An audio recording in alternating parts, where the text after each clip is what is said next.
Hi, I'm Caroline, and today I'll be giving my opposition reply speech. I'll start with my 3 subs on the prop, followed by my 3 subs on the opposition. My first substantive on the prop is publishers create legitimacy and reach. Publishers can choose what they want to print, distribute, and market, and when they do, they give credibility and access to a wider audience. Publishers already reject works based on quality, marketability, legality, or reputation, so they can also be held morally responsible for choosing not to amplify deeply harmful material. My second substantive is deeply offensive literature harms vulnerable groups. Literature can portray vulnerable groups as inferior and not worthy of dignity, which makes prejudice seem far more acceptable. My third substantive is the refusal protects the conditions for better art. Publishers can protect art from becoming a race for shock value where authors are rewarded for humiliating vulnerable groups under the guise of being controversial. Alternatively, there are other means in which the person can independently publish, so this is not a direct attack on art. Then, my opposition subs begin with my sub 1. Deeply offensive is too subjective and can open doors for abuse. What is deemed deeply offensive depends on culture, politics, religion, or personal identity. This can allow powerful groups to pressure publishers into refusing controversial works. For example, anti-religious or queer literature, which is labeled as offensive by majorities.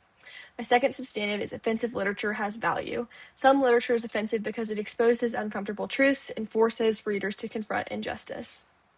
My third substantive is criticism. Distributing offensive literature openly allows society to debate, review, criticize, and contextualize it. If publishers refuse it, the work may move underground, gain a forbidden truth appeal, and circulate with less criticism.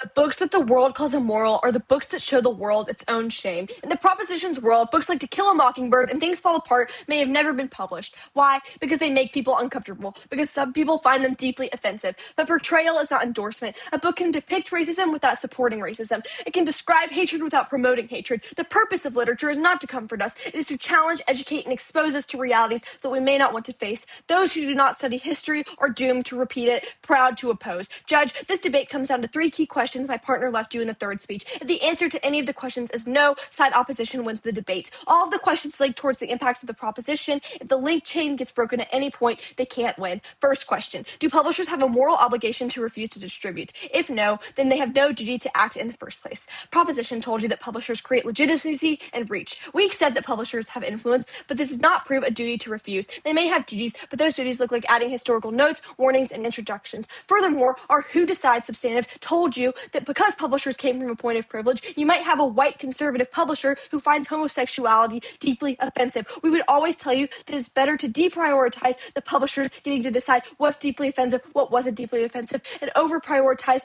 what the audiences want and what readers want to consume, because maybe that particular publisher has different characterizations of what offensive looks like versus what society sees it as. Second question, do publishers actually cause the harm? If no, then publishers are simply intermediaries for harms that are out of their controls. First, the proposition gives you an inspiration sub. We are non-unique to this. We told you that people aren't inspired by books anymore. They're inspired by their For You pages. The January 6th writers weren't reading, and even if they were, they could always find the access to the same information on social media. But then they gave you mental health. We turned this with representation because the alternative was worse. If I was a homosexual person, it was uniquely bad if there was no representation of being gay in a novel, which was going to be disproportionately worse for my mental health. In the world of the opposition, if certain literature harms my mental health, I can choose to not read it. I can choose to use my autonomy to not read that book. But if I'm a gay person in the world of the opposition, there exists books like Even Heated Rivalry where I can see myself being represented, and I can encourage publishers to keep publishing by buying that book. They realize that there exists an audience that might want to read that kind of content. That's going to be net good. Third question in this debate is, would society be better off if publishers refuse to distribute? If no, then there's no obligation to censor because the distribution was a net positive in the first place.